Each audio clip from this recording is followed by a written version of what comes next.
Let's step into this explainer slowly, because we're looking at a truly chilling paradox today. It's the story of a killer who left behind literally everything, except their identity. Imagine walking into a crime scene frozen in time, absolutely overflowing with physical clues, but it gives you absolutely no answers.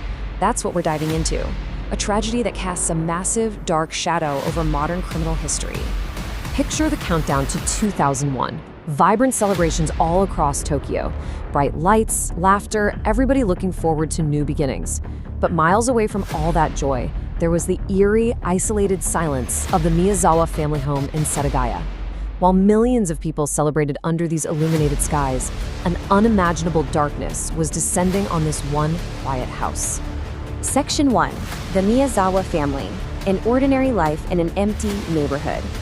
So 44-year-old Mikio and his wife Yasuko, they were just raising their two young kids, a completely ordinary family. But their surroundings were changing. By the end of the year 2000, only a handful of homes in their neighborhood actually had people living in them. At first, this isolation was just a totally mundane byproduct of urban redevelopment. Neighbors slowly moving away, older houses getting torn down.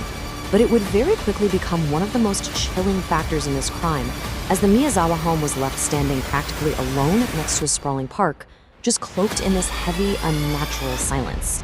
Section 2. The night of the attack. December 30th, 2000. Sometime during the darkest hours of December 30th, an intruder bypassed the front door and initiated an absolute nightmare.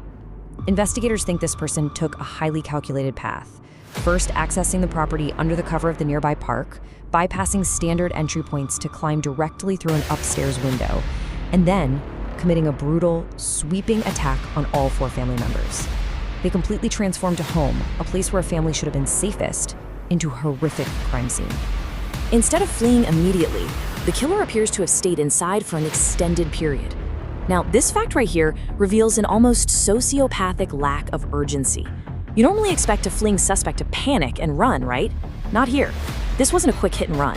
The intruder deliberately, casually lingered. Think about the behavior that follows these nighttime murders. The killers spent hours inside the home. They casually ate food straight from the family's refrigerator.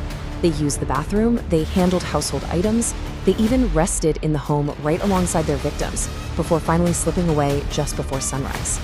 The sheer brazenness of spending hours in the dark like that, it shocked experienced detectives to their absolute core. Section 3. An unimaginable discovery. The morning after. The very next morning, concerned relatives who couldn't reach the family went inside the quiet house and discovered the full tragic reality. Police arrived fast and sealed off the property. But detectives instantly realized they were looking at something unlike almost any murder investigation they'd ever handled. And the confusion wasn't because there were no clues left behind. It was because there were far, far too many. Section 4. The forensic paradox. A mountain of clues. And this is the staggering contradiction of the entire case.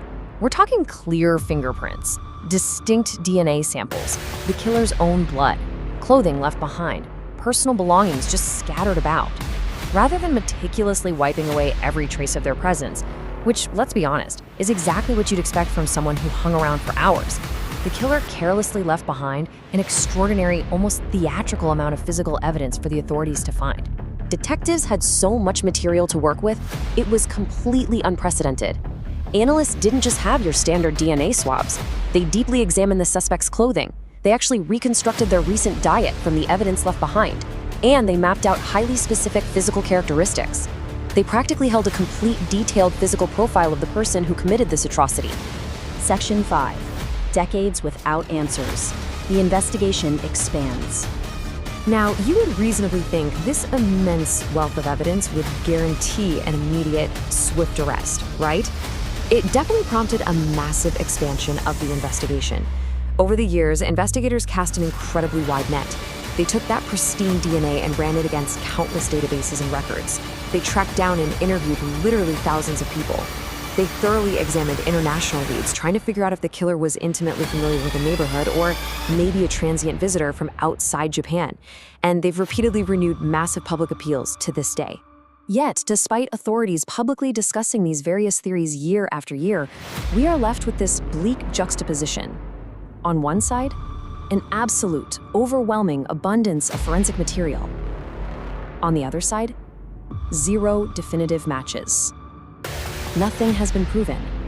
It is incredibly frustrating. The agonizing reality of the setagayA case really comes down to a single heady digit: 0. Despite infinite clues, despite the blood, the fingerprints, and the clothing, there have been exactly 0 arrests and 0 answers. The forensic math simply does not add up. And honestly, that's what makes this case so deeply haunting to anyone who studies it. Over 20 years later, the physical landscape has totally changed. The house where the murders occurred has finally been demolished.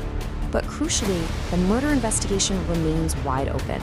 The police stubbornly and meticulously preserve that physical evidence. They periodically ask the public for information, and they absolutely refuse to let this case go cold. A crime with fingerprints, DNA, clothing, personal belongings, and yet no name. For the surviving relatives, every single New Year's season is a dark, painful reminder of the night their lives were shattered. This remains one of Japan's greatest unsolved mysteries, a haunting echo of a tragedy where every conceivable physical trace was left behind, except the killer's true identity. As the dark winter nights roll in and the heavy silence of the setagayA house continues to echo through modern history, we're left with one chilling, unanswered question to ponder. Who was the killer? Maybe somewhere out there, someone still holds the key, someone still knows the truth. But until that truth is finally uncovered, the mystery endures.